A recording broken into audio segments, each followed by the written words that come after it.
Inihagis ng kalaban ang granada, ngunit nasalo ito ng lalaki gamit ang kanyang hubad na mga kamay, ni hindi man lang siya natinag. Makalipas ang 1 segundo, dinurog niya ang granada sa kanyang palad at wala itong naging epekto sa kanya.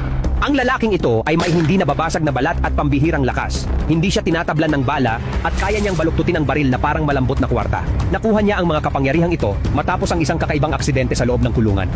Maling na pagbintangan siya at nakulong. Dahil palagi niyang kinakalaban ang malupit na warden ng bilangguan, siya ay malubhang binugbog at halos mamatay.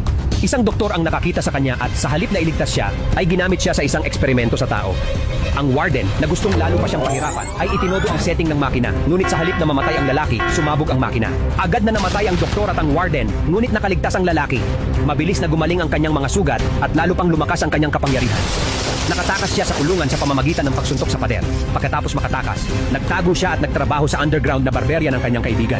Isang araw, nadaanan niya ang isang Chinese restaurant at nakita ang isang siga na nangingikil ng pera sa isang mag-asawang Chinese. Nakialam siya upang pigilan ito. Nagalit at napahiya ang siga kaya hinampas siya ng baseball bat, ngunit hinarang ito ng lalaki at itinulak siya ng malakas sa pader. May isa pang kalbong lalaki ang sumugod at sumuntok, ngunit agad niyang nabali ang pulso nito.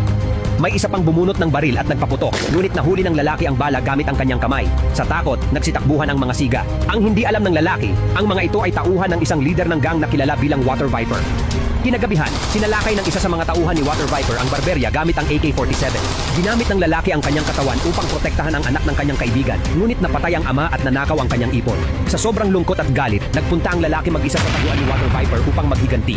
Pinunit niya ang pinto ng sasakyan gamit ang kanyang mga kamay, winasak ang mga pader, at hinila ang mga bakal mula sa lupa. Walang laban ang mga gangster sa kanya. Ginamit pa niya ang sofa bilang sandata at pinatumba ang 12-12 ng kalaban habang hindi siya nasasaktan kahit pa binabaril ng malalakas na armas. Nilusog din niya ang kayamanan ni Water Viper at ninakaw ang lahat.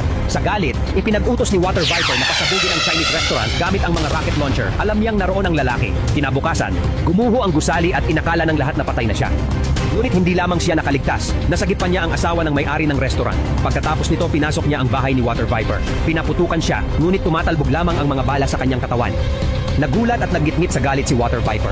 Binalaan siya ng lalaki na layuan ang mga taong mahalaga sa kanya, kung hindi ay haharapin niya ang kapalit. Dahil sa kahihiyan, nagpasya si Water Viper na ipapatay siya.